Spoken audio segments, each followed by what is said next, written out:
Chaque année, les départs en vacances de la Toussaint génèrent une forte affluence sur les routes et nécessitent une vigilance accrue.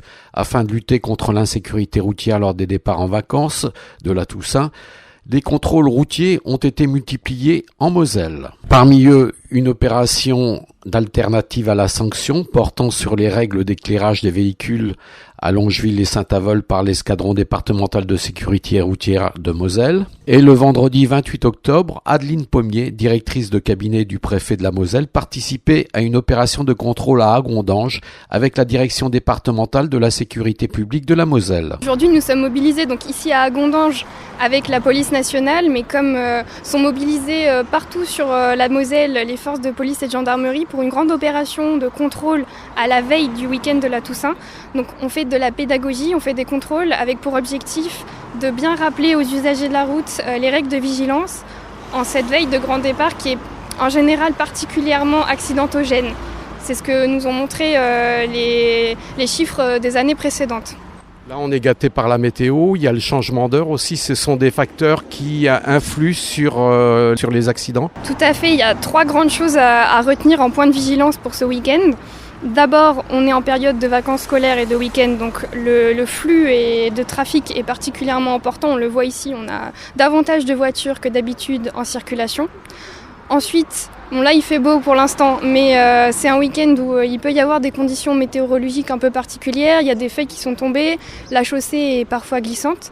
Et puis surtout, les jours raccourcissent, on va changer d'heure et ça peut perturber les véhicules, les conducteurs, donc on est particulièrement attentif.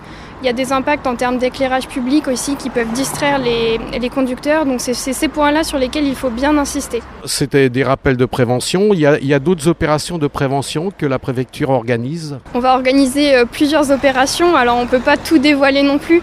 Mais effectivement, on est sur de la prévention, de la pédagogie et de la répression quand il le faut. Et on est mobilisé partout. On est mobilisé sur les autoroutes avec la CRS autoroutière, sur les routes nationales, les routes départementales, en ville, à la campagne. Quel est le message que vous voulez faire passer aux usagers de la route? Il y a 2 choses. Il y a déjà le bon sens. Donc se rappeler que ce qui tue le plus sur nos routes, c'est la vitesse. Ce sont les distracteurs. Ce sont toutes les inattentions, toutes les relâches au niveau de la vigilance sur la consommation d'alcool et de stupéfiants. Donc ça, il faut le dire et le redire parce que c'est évident, mais c'est mieux de le rappeler.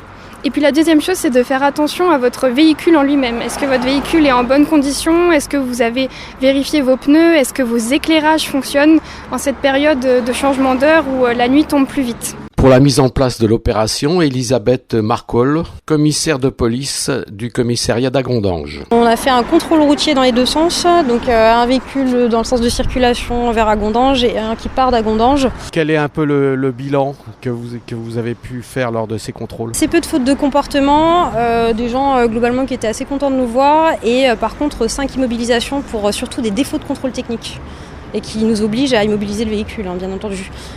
Je pense que les gens ils sont assez rassurés de nous voir. Je pense que les gens qui roulent sans contrôle technique, sans assurance et sans permis de conduire méritent d'être arrêtés. La Toussaint, c'est le changement d'heure et l'arrivée de l'hiver. Pensez à vérifier l'état de votre véhicule, en particulier la batterie, l'allumage, l'alternateur, le démarreur, la pression des pneus, et les différents niveaux, huile, liquide de refroidissement et de frein, lave-glace, éclairage et le chauffage ainsi que sa ventilation. Préparez un kit de survie à l'arrière de votre véhicule, parmi eux lampe de poche avec pile, couverture de survie, plaid, bouteille d'eau, barre énergétique, chargeur de téléphone, trousse de premier secours, carte routière, chaîne ou pneu neige, câble de démarrage. Bonne route à tous.